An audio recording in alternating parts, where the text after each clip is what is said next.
نوع سوختنش خیلی فرق میکنه. چرم مصنوعی همون اول شروع به سوختن، نمیخواد هزینه زیاد کنه، میخواد مطمئن شه که ببینه آیا به این کار علاقه داره یا نه.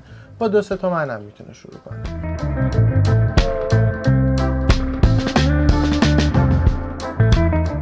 یک هفته زمان برد که من تصمیم بگیرم. از 8 خورده شد 11.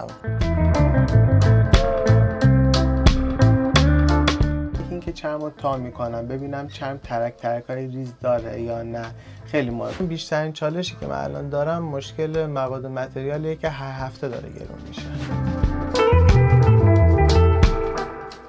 توضیح کوتاه راجع به کلا کسب و کارتون میدین؟ چند سال شروع کردید؟ چه جوری شروع کردید؟ به طور تخصصی 4 ساله که شروع کردم، از سال 99، یعنی تیر ماه کارگاهمو راه انداختم، یعنی بیسش و 0 تا 100 رو همینجا درست کردیم. قبلش کار دستسوز کار میکردم، یعنی چرخ و کارهای دیگه نداشتم، برای خودم تفریحی کار میکردم. بعدش که سربازیمو تموم کردم تصمیم گرفتم که خودم یه کاری رو شروع کنم که از سال 99 شروع کردم.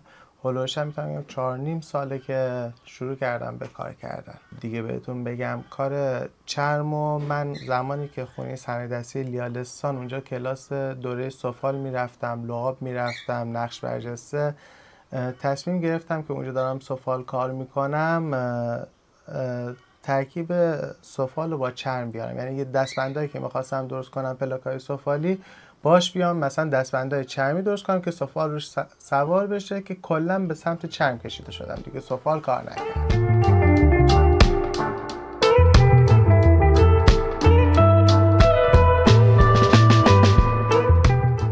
مازی چطوری کلا این کار رو یاد گرفتی؟ همون زمان که من لیالستان میرفتم برای کار مثلا سفال و اینا چرم رو یاد گرفتم. بعد اصلا قرار نبود من چرم یاد بگیرم، یعنی اتفاقی کشیده شدم به سمت چرم. سربازیم شروع شد، یعنی یه بیس کوتاه یاد گرفتم، بعد دستبند و کمربند و یه دونه کیف کوچیک. سربازیم شروع شد. تو همون دوره سربازی من سفارش میگرفتم، مجبور بودم که الگو آماده بگیرم. الگو آماده میگرفتم، برای مشتری درست میکردم سفارششو. مشتری بعدی میومد میگفت من همین کار میخوام کوچیک‌تر. من الگو کشی بلد نبودم، باید بر اساس همون تعداد سوراخ هایی که همون سانت هایی که کوتاه میکردم کارو سوراخ‌هاش هم کوچیک میکردم، چون اون زمان با سنبه سوراخ میکردم. کم کم تو همین زمینه من الگو کشی هم یاد گرفتم، یعنی به صورت ناخودآگاه مثلا هر کی دیگه سفارش میداد دیگه مثلا سوراخ رو در نظر نمی گرفتم دیگه، با ابعاد و اندازه کوچیک بزرگش میکردم میتونستم در بیارم. این باعث شد که مثلا همون کاری که شروع کرده بودم انجام دادن کم کم بیس الگو کشی هم من یاد گرفتم.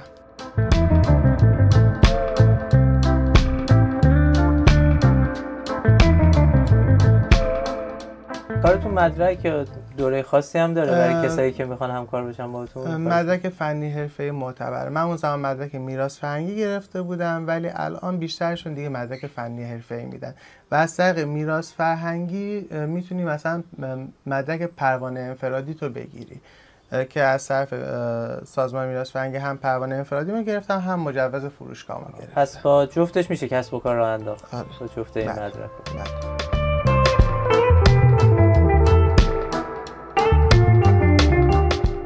چرم خوبو چجوری انتخاب میکنی موقع خرید؟ یه چند تا نکته کلیدیشو بهمون بگی برای کسایی که میخوان. کارهایی که خودم انجام میدم موقع انتخاب همه انجام نمیدم، من خیلی حساسم. یکی اینکه چرمو تا میکنم ببینم چرم ترک‌های ریز داره یا نه، خیلی مهمه. حالا گوشه چرم خیلی اتفاق امکان داره بیفته، چون لبه‌های چرم اونقدر مرغوب نیستن. بعضی چرم‌ها هم هستن که مرغوبن. زمانی که چرمو تا میکنی میبینی که یه سری ترک‌های ریز داره، اون باعث کیفیت کاره. یه دونه هم این که ناخن میکشم. خب هر کس این کار نمیکنه، ولی من ناخن میکشم ببینم لاک روی چرم زود میره یا نه. اینم خیلی مهمه توی کار. خب چجوریه اون داستانش اگه زود بره؟ اگه با یه حرکت یا 2 حرکت بره کیفیتش اون فینیش و رنگ روی خیلی ضعیف داره، ولی اگه مثلا دیرتر بره باعث میشه که چون توی کیفای اسپورت از داخل دوخت میشه لبه ها برگردونده میشن، یه حالت تحت فشار قرار میگیرن. توی خیلی از چرمای برندم این اتفاق افتاده دیدم که زود میریزه. حالا این یه چیز طبیعیه توی چرم، ولی خب چرمی که کیفیت داشته باشه دیرترین اتفاق براش میفته.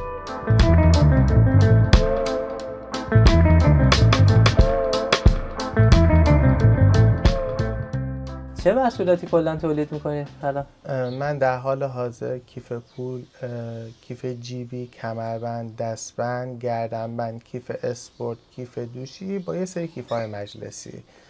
خیلی‌ها بهم گفتن که کفش و اینا، ولی خب تخصص کفش یه ذره داستانش فرق میکنه و مواد و متریال و ابزار جداگونه میخواد که فعلا در حال حاضر انجام ندادم، ولی بعدها شاید مثلا تو همین کفشم خواستم به مجموعه خودم اضافه کنم.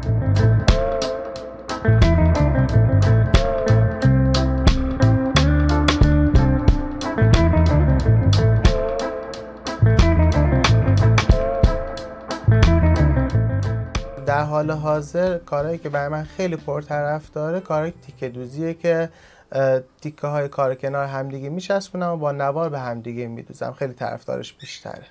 بعد پرفروش‌ترین محصولتون چیه؟ همین کارهای تیکه دوزیه. کار تیکه دوزی.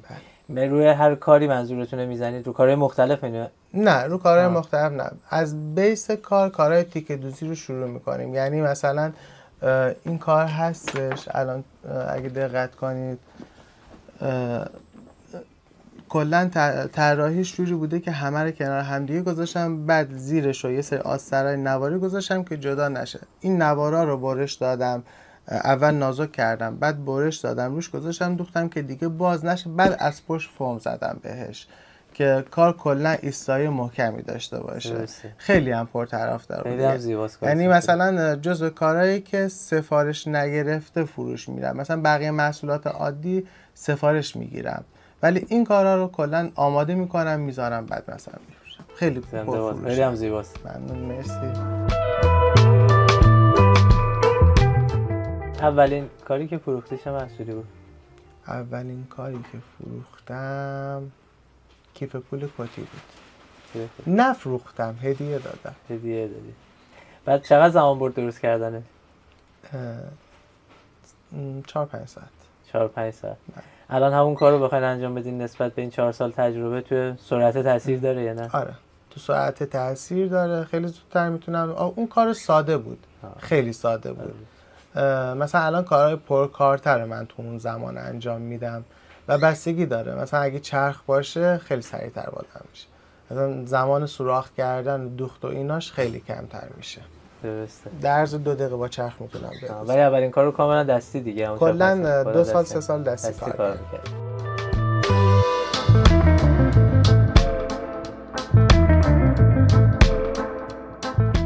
کار سفارشی هم انجام میدید؟ مشتری چیز خاصی بخواد؟ آره، بله. چه سبکیه، چه جوریه؟ اون دیگه بستگی به سفارش مشتری داره. اگه نقاشی بخواد رو کار انجام بشه نقاشی براش انجام میدم.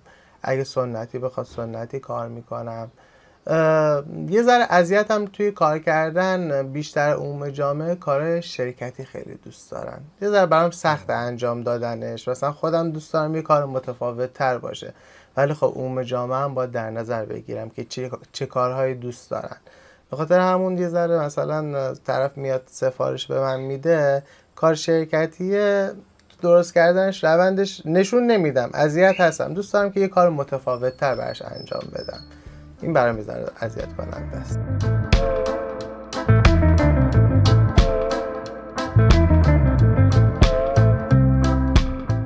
تا حالا شده محصولی بسازی که دلت نیاد بفروشیش، یعنی دوست داشته باشی برای خودت نگهش داری؟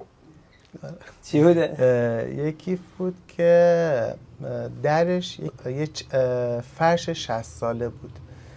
خیلی اونو دوست داشتم که هر چقدر میخواستم ازش درست کنم دیگه مثلا اون ابعاد فرش رو پیدا نکردم. یه فرش این ابعادی بود، فقط هم همین سایز دوخت، یعنی برش نشده بود، دوختش همینقدر بود. کیف مشکی بود با لوزیای دور تا دور قرمز زده بودن، فرشش هم قرمز بود. خیلی هم خوشگل بود. بعد یکی از دوستام هم خرید، میگفت که هر کی ازم میپرسه بهش نمیگم کجا خریدم که دیگه از روش نذاری. خیلی میخواد تک باشه دیگه برای خودش. دقیقاً اون کارو خیلی دوست داشتم.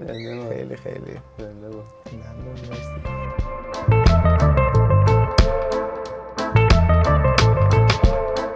گرونترین کاری هم که تا حالا خودت ساخته چی بوده؟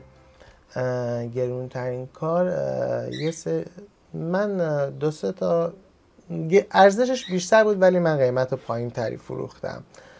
2 تا کار بود که یه دونه همین کار بود که فرش 60 ساله‌ای که بهتون گفتم بود.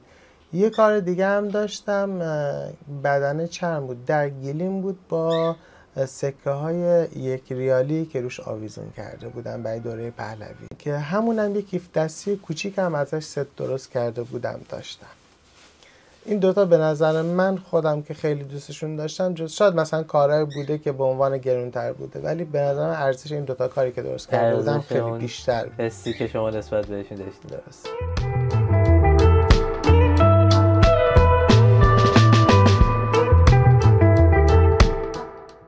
یک کیف کلا از 0 تا 100 ساختش چقدر زمان میبره؟ بستگی به کیف داره. مثلا کیف پول کتی یا کیف پولای جیبی معمولا 3 ساعت الی 4 ساعت بخواید مثلا یک سره کار کنی، بس اونم بازم بستگی داره که چرخ باشه یا دست باشه. اگه دست باشه تایم بیشتری میبره چون باید 2 سوزنه یا آروم بدوزی. اگه زیاد سریع بخوای کار کنی امکان اینکه کار تمیز در نیاد خیلی میشه زودتر هم درست کرد. تمیزی کار ولی خیلی مهمه، دقت کار. کیف پولای دوشی و اسپورت اگه با دست باشه شاید 1.5 روز الی 2 روز، اگه نه یک سره مثلا شاید چند ساعت بینشون استراحت کنی. اگه با چرخ باشه یه نصف روز هم میشه اونو تمومش کرد. کیفای کولو کیفای بزرگم که هلوهوش فکر میکنم که با چرخ 2 الی 3 روز زمان میبره. شده که همکارامون 1 روزه هم مثلا کوله پشتی رو تموم کردن ولی خب عادیشو بخوایم در نظر بگیریم 2 روز تموم میشه.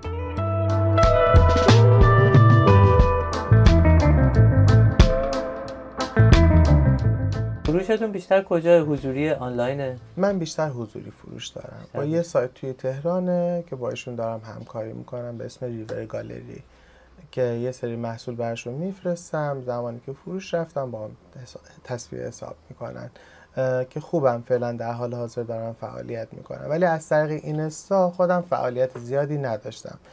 تصمیم دارم که مثلا یه ادمین بگیرم چون خودم تو فضای مجازی زیاد مثلا فعالیت آنچنانی هستم ولی فعالیت نمیکنم زیاد. با همین یه ادمین بگیرم خیلی راحت تر میتونم مثلا توی پیج کار کنم و محصولاتمو بفروشم. بعد برای دوستانی که حالا بخوام مستقیم سفارش بدن همون پیجتون مراجعه کنن اونجا پیج. من حالا پیجتون رو روی ویدیو تو دیسکریپشن زیر ویدیو میذارم.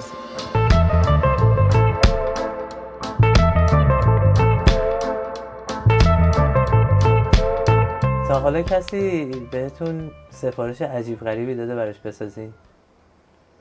چیز غیر معمولی باشه؟ نه کسی هنوز بهم نگفته ولی خودم خیلی تو فکرشم. خیلی حالا توی فکر اینم که یه کیفی که درست کنم با مغز و یه سری چرم آویزون میشه که به صورت یه کیف دستی یه حالت شیبدار و بزرگ در میاد که سرش که قرار دسته بخوره یه مغز انسانه. خیلی دوست دارم که یه همچین کارهایی رو خودم انجام بدم تا کسی بهم سفارش بده. بیشتر چرم ایرانی استفاده میکنی یا چرم خارجی؟ در حال حاضر بیشتر کارهای ایرانی هستن. خارجی هم استفاده میکنم چرمای ترکه ولی توی بازاری که ما خرید میکنیم کارهای ایرانی تنوعش بیشتره تا خارجی. کیفیتی چی؟ کیفیتی یه سری شرکت ها هستن که کاراشون خوبه، هم توی تبریز هم توی مشهد هم تهران کارهای چرمشون خیلی خوبه، مشکلی هم نداره. یعنی شاید مثلا از سری کارهای خارجی هم بهتر باشن. یعنی مثلا چرم آفتاب که توی مشهده هم داره صادر میکنه هم همینجا مثلا توی تهران دفتر فروشش هستش، 50 سال هم هست دارن چرم تولید میکنن. ولی کلیت کار اینه که در حال حاضر توی ایران چرمای ایرانی خب خیلی بیشتر از چرمای خارجیه. یه سری شرکت هم به اسم چرم مثلا ترک دارن خودشون تولید میکنن ولی کیفیتشون چون بهتره به اسم ترک به خودیا دارن میدن. این زیاد جالب نیستش. مثلا تنوع چرمام توی ایران الان خیلی بیشتر شده. قبلا مثلا 3 رنگ 4 رنگ چرم داشتیم. الان از صورتی گرفته، بنفش گرفته، زرد، گلبه‌ای، چرم سفره ماهی، چرم مار، کروکودیل، قورباغه، همین چرم‌ها تو ایران داریم دیگه. یعنی دیگه محدودیت نداریم برای تولید کردن یه دونه کار. فقط ابعاد و اندازه ها خیلی مهمن. مثلا چرم قورباغه یه چرم کوچیکه که مثلا برای دستبند، پشت قاب گوشی یا اینا مثلا استفاده میشه. ولی مثلا چرم مار برای کمربند و چیزای دیگه. ولی خودم تا جایی که میتونم در حال حاضر از چرم گاو و مثلا چرم بز و اینا استفاده میکنم، چون دوست ندارم مثلا یه سری حیوونا رو ما از گوشتشون داریم استفاده میکنیم، میگیم پوستشون دوریز نشه، ولی خب مثلا یه سری دیگه فقط به خاطر زیبایی پوستشون کشته میشه. اینا هم زیاد جالب نیستن.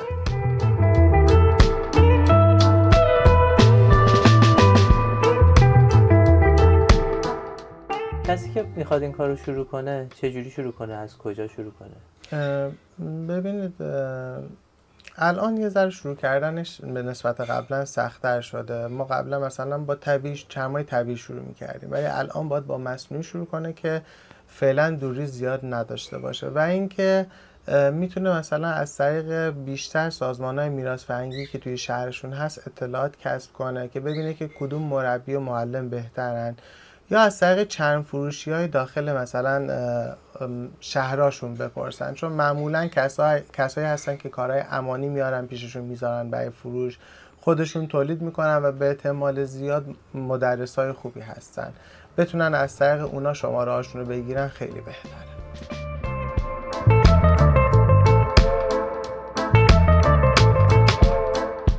بخوای یه پیشنهاد یا یه فوت کوزه‌گری هم تو کار تو بهشون بگی چیه؟ اینکه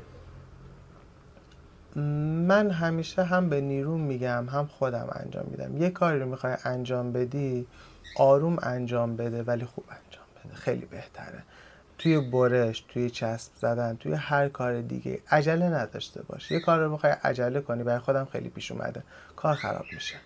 آروم انجام بده. مثلا شده که نیروی من داشته کارو میچسبونده، یه تیکش مثلا خوب در نمیومده، گفتم عجله نکن، این کار شده 2 برابر زمان بذار برای چسب زدنش ولی خوب بچسبون، خیلی بهتر.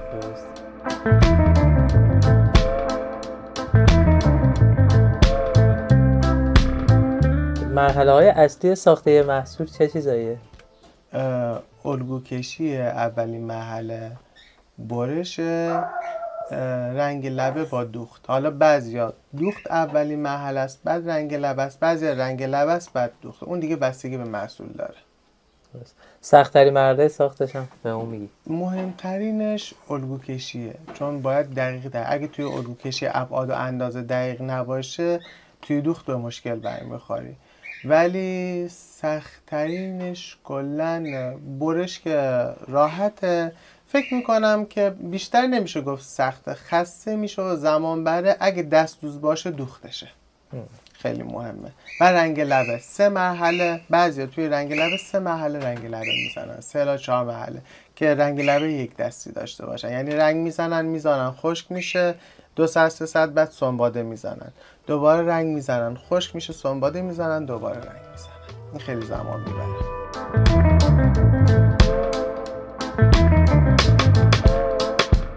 سرمایه توی این کار چقدر نیازه برای شروع؟ الان برای شروع بخواد مثلا از یک کیف پول ساده، من مثلا خودم هم دست کار میکنم هم چرخ دارم، خب ولی کسی که فقط میخواد دستوز کار کنه برای شروع خیلی ساده نگاه کنید، رنج قیمت داریم. مثلا میتونم بگم از 2 تومن تا 20 تومن، بستگی به اون ابزاری داره که میخری. ولی برای یه نفری که مثلا حالا شرایط مالی خوبی نداره یا میخواد یه کاری شروع کنه، شرایط نمیخواد هزینه زیاد کنه، میخواد مطمئن شه که ببینه آیا به این کار علاقه داره یا نه، با 2-3 تومن هم میتونه شروع کنه.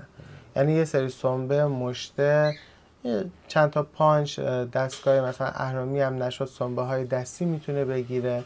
با یه مقدار چرم، مثلا یک کیف پول، شاید مثلا در حال حاضر یک کیف پول کتی چرم گاو بخوایم در نظر بگیریم، شاید مثلا 250-300 تومن بخواد چرم ببره. مابقی همه ابزاره. از چرم مصنوعی هم میتونه استفاده کنه، ولی ترجیحاً طبیعی خیلی بهتره، ارزش بیشتری داره. با 200 تومن میتونه شروع کنه. ولی اگه کسی هم که کمالگرا باشه خیلی بهتر بخواد ابزار بگیره، تا 20 تومن هم میتونه ابزارهای اولیه رو بگیره. سنبه 300 تومانی داریم، سنبه 8 میلیونی داریم. اون دیگه بسته به انتخاب خودش داره که کدوم میتونه بخره. چجوری میشه چرم اسب از فیک تشخیص داد؟ راه‌های مختلفی داره. یه دونه پشت کاره، چرم طبیعی پشتش کاملا مشخصه، ولی چرم مصنوعی الیافش شبیه پارچه میمونه، یعنی یه بافتی داره که حالا شده که یه سری چرمای ترک توی بازار اومده چرم مصنوعی که به اسم پشت چرمه به مشتریا فروختن و گفتن که چرم طبیعیه. مشتری اومده بوده پیش یکی از همکارامون گفته بود این چرم طبیعیه، پشتشو نگاه کرد گفت نه این مصنوعی بهت انداختن. یه دونه این کار، یه دونه فندک گرفتنه، فندک اتمی نه، فندک معمولی. اتمی دست منم الان بزنی اینجا میسوزه. نگرمیداری روی چرم طبیعی، چرم طبیعی خیلی نمیگم نمیسوزه، خب این باور غلطه که همه میگن نمیسوزه، چون هر طور هم بخوایم در نظر بگیریم پوست طبیعیه، دیرتر میسوزه و نوع سوختنش خیلی فرق میکنه. چرم مصنوعی همون اول شروع به سوختن میکنه. مقاومتش بیشتره اولیش. مقاومتش بیشتره. یه سری هم مثلا دست زدن یا لبه کار اینا هم خیلی دیگه اونا دیگه باید حرفه‌ای باشه. بعد مثلا چرم مصنوعی بیشتر چرمای مصنوعی توی بازار طول عمر دارن. بعد 2 سال هم حتی اگه استفاده نشه پوست میشه. یه خانمی اومده بود یه کاپشنی خریده بود، گفت بود خارج از کشورم تهیه کردم، تا کرده بود گذاشته بود توی کمد، بعد 2 سال در آورد همون جایی که تا شده بود پوست داده بود، اصلا استفاده هم نکرده بود. پس عمر داره. آره. بعد چرم مصنوعی توی شمال کشور زودتر خراب میشه به خاطر رطوبتی هم که داریم. چرم طبیعی هم نباید داخل جاهایی باشه که نور نداشته باشه، امکان کپک زدنش خیلی زیاده. حتما جای خشک باید باشه و نور باشه تو اون قسمت، نه نور مستقیم، یه هوایی باشه که در گردش باشه. اینجوری خیلی بهتره برای چرم.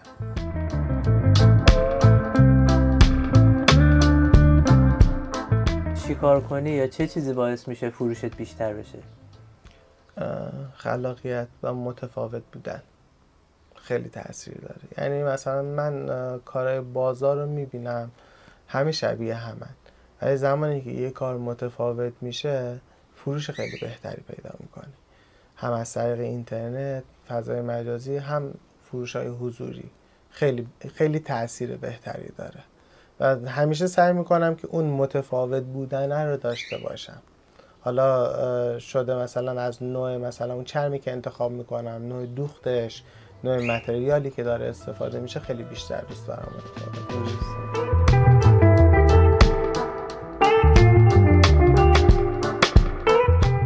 قیمت گذاری رو کار هنری کلا چجوریه؟ چجوری انجام میدی خودت این کارو؟ معمولا کار هنری رو بخوایم کلیت در نظر بگیریم قیمت نداره. حالا مثلا بستگی داره. کار هنری هم 2 دسته هستن. یه دسته هستن که یه سری کار میری حاضر آماده یه جا میگیری کنار همدیگه میچینی به عنوان کار هنری عرضه میکنی. یه سری هم هستن، چون خودم رشتم گرافیک بوده، کار فی‌البداهه انجام میدی. اون فی‌البداهه انجام شدن و اینا به نظر من ارزش بیشتری داره، ولی باز هم برای منی که تو این شرایط دارم کار میکنم سعی میکنم که زیاد قیمت بالایی رو در نظر نگیرم. مثلا اگه مواد و متریالم شده باشه مثلا 1 تومن، سعی میکنم تا 2 برابر یا 2.5 برابر روی محصول استفاده کنم که مثلا اون کار رو بذارم یا مثلا 2 تومن یا 2.5. حالا کار تیکه دوزی که انجام میدم یه ذره داستانش فرق میکنه. شاید مشتری فکر کنه که من دارم چرم کمتری استفاده میکنم، ولی زمان بیشتری دارم میذارم. زحمتش بیشتره. خیلی زحمت. قشنگ میتونم بگم که اگه یه کاری رو من دارم انجام میدم، مثلا مثل همین کار توی یه چرم عادی بخوام بگیرم، در عرض 10 دقیقه من برشش رو میزنم تموم میشه. ولی این کار شاید مثلا 4-5 ساعت تا 5-6 ساعت فقط جلو عقبش زمان ببر درست کردنش. همین باعث میشه که مثلا کار من 3 برابر 4 برابر بشه.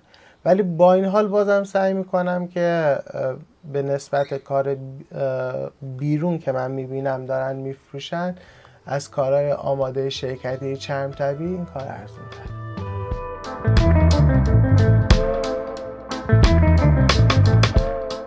در حد نوع خریده بودم، یعنی میتونم بگم چند ماه استفاده شده بود. موقعی که خریده بودم 8900.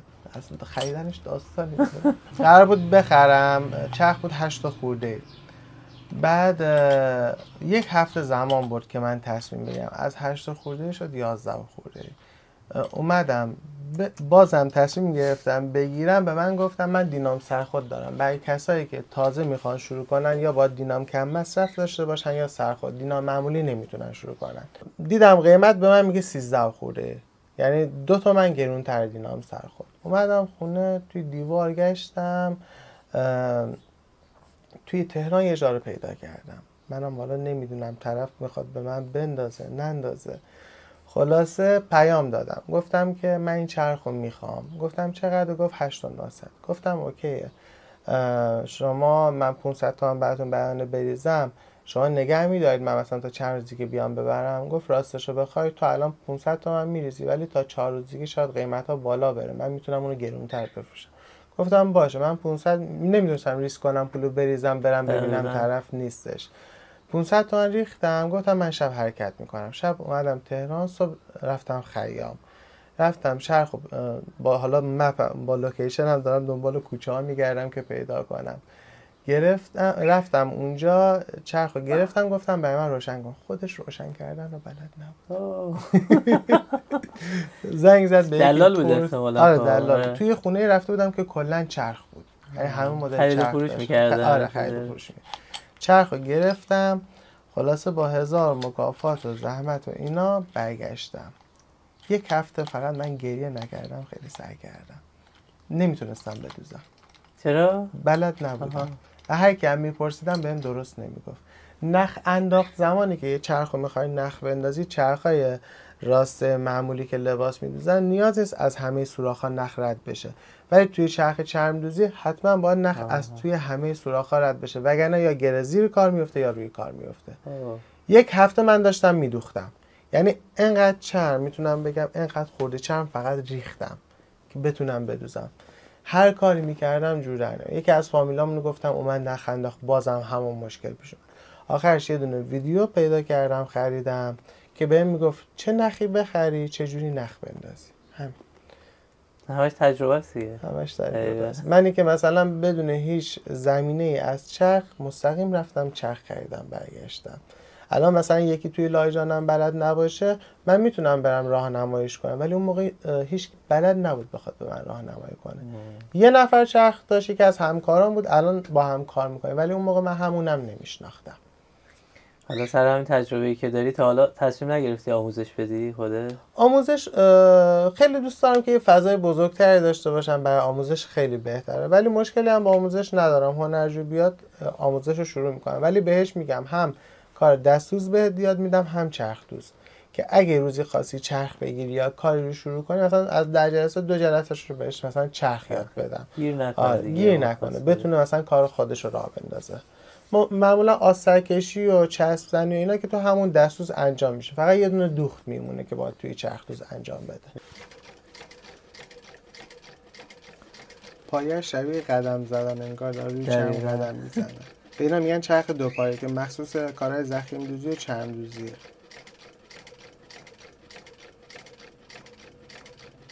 برای کسایی که میخوان تازه چرخ بگیرن یا اینکه هیچ تجربه‌ای از چرخ ندارن، چرخ‌های دینام سرخود، دینام کم مصرف، برای من دینام سرخود یه خوبی داره، زمانی که تنظیم میکنی چرخو که روی پایین ترین سرعت 100 دوخت بزنه، هر چقدرم پدال فشار بدم حواسم هم نباشه روی 1 ریتم میدوزه، نه بیشتر نه کمتر. الان پدال تا آخر فشار داده شده ولی هیچ سرعتی نداره. زمانی هم که یه مقدار دستشون راه میفته میتونن سرعت روی 200 یا 300 تنظیم کنن که فقط روی 300 بدوزه، بیشتر از اون ندوزه.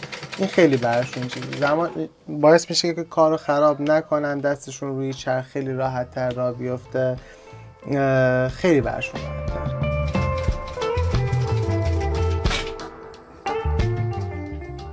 چالش های شغلتون چیه؟ چالش که کلا زیاد داریم. بزرگترین چالشمون اینه که این هفته یراق میخریم، این قیمت هفته دیگه 2 برابر میشه. بعد نمیتونی مثلا قیمت رو بالا ببری زیاد. به نظر من بیشترین چالشی که من الان دارم مشکل مواد و متریالیه که هر هفته داره گرون میشه. اقتصادی تو همه کارها هم هست تقریبا دیگه. تو مثلا خب یه دونه کاری که داریم انجام میدیم هر سرزیپش دونه 10,000 تومان. خب مثلا کیف مصنوعی مثلا در نظر میگیری طرف داره کار میاره مثلا 100,000 تومان، من هر جور حساب میکنم زیپ و سرزیپ من میشه 200,000 تومان، 150,000 تومان. مثلا زیپایی که متری داریم میخریم 150 تومان، 120 تومان. خیلی فرقه. و مشکل بزرگمون اینه که مشتری متوجه نمیشه، میگه چه فرقی میکنه، این که همونه. نمیتونم هر چقدر من بخوام توضیح بدم خیلی ها متوجه نمیشن. بزرگترین چالشمون همینه که هر هفته هر ماه من هر سری میرم برای خرید، حالا یه سری خریدار لاهیجان انجام میدم، بهم میگه هفته دیگه داره جنسا گرون میشه.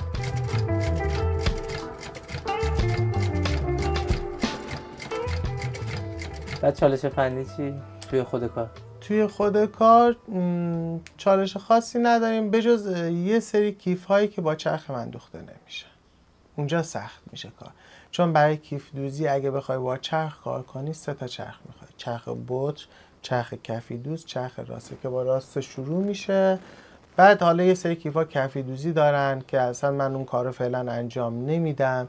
یه سری هم با بطر دوخته میشن که حالا تا جایی که میتونم کیفای با چرخ راسته دوخت میزنم، ولی هنوزم یه سری کیفایی که دوست دارم دوخت بزنم باید با بوت دوخته بشه که انجام نمیدم فعلا. میشه دستی دوخت ولی خیلی زمان میبره، قیمت بالا میشه که همونش هم خودش دوباره کلی داستان داره که گرون میشه. طرف مثلا میگه خیلی گرون و اینا نمیشه خوب مالا افتاد.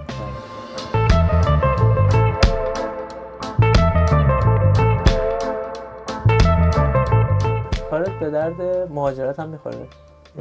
آره.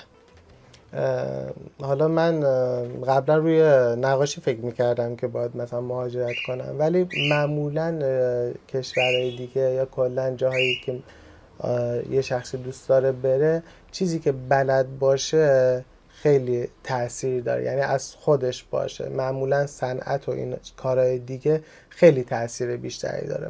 تو داری میری مثلا یه جای دیگه ازت میپرسن چی کار بلدی، نمیگن افتخاراتت چیه.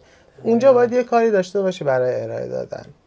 این خیلی تأثیر داره. خودم خیلی دوست دارم برم، یعنی رفتن رو خیلی دوست دارم، ولی خب همونم شرایط و هزینه خاص خودشو داره. نمیشه مثلا یهو بری یه جای دیگه، باید اول تلاشمو اینجا بکنم به یه جایی برسم که ببینم میتونم یا نه، بعد تصمیم بگیرم که برم.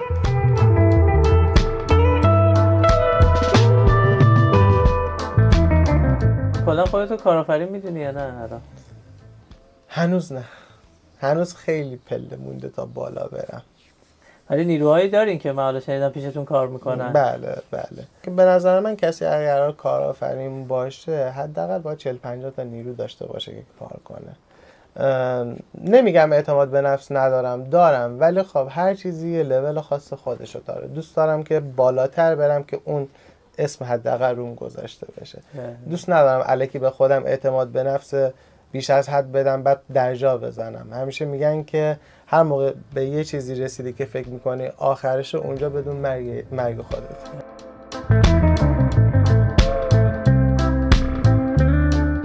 تا حالا لحظه‌ای بوده توی این کار که دیگه بخواین ادامه ندین، خسته شده باشین؟ چرا؟ گفتنش بده ولی آره. نه اشکال نداره، تجربه است دیگه. به خاطر شرایط مالی، چون بعضی اوقات میبینی وضعیت اقتصادی و بازار انقدر خراب شده، بعضی اوقات خسته میشی.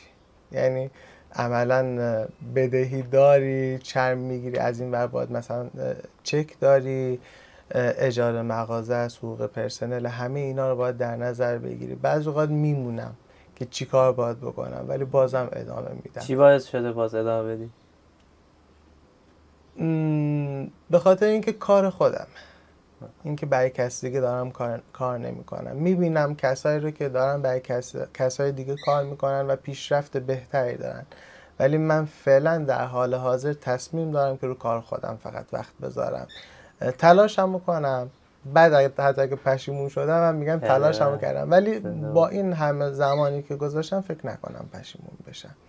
حالا شده مثلا به گفته یکی از دوستان مثلا کارو داخل مثلا سایت های خارجی گفته مثلا کارو بذار بفروش، یا یه سری سایت های دیگر به معرفی کرده گفته که مثلا به دلار میتونی بفروشی، ولی خب در موردش تحقیق نکردم که میخوام این کار رو انجام بدم ببینم فروشش چطوره.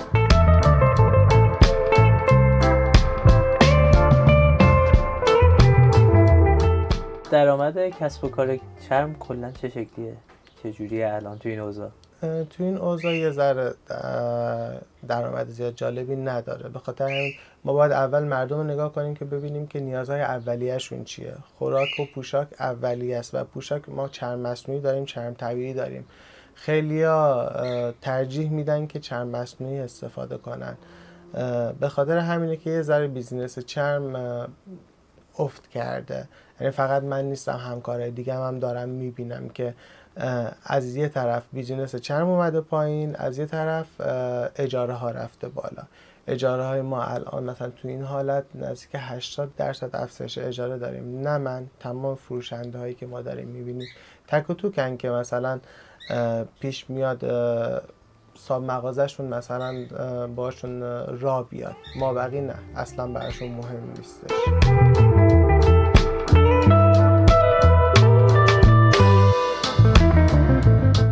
چرم دوزی چه امتیازی میدی از 1 تا 10؟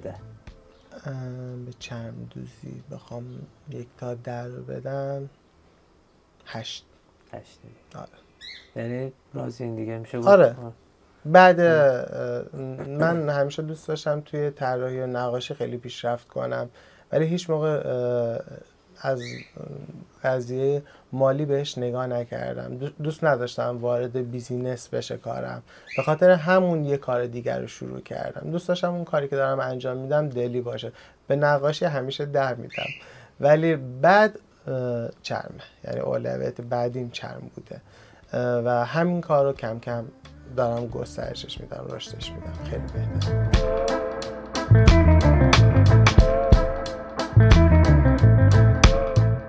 یه سوال چالشی هم هست، من همیشه آخر مصاحبه هم از همه میپرسم، اینه که بزرگترین حسرت زندگی چیه؟ سعی میکنم حسرتی نداشته باشم. زنده باد. خیلی آره، همیشه خودم با بقیه مقایسه نمیکنم. قبلا بودم ولی الان نه، الان اصلا اینطوری نیستم. به نظر من مقایسه کردن چیز خوبی نیستش. پیش میاد بعضی اوقات دغدغه توی ذهنم خیلی زیاد باشه، ولی جایی که هستم خودم دوست دارم. بریم مازیار. نه خیلی جلو. آره. می‌خواستی چیز کنی؟ نه توضیح دیگه.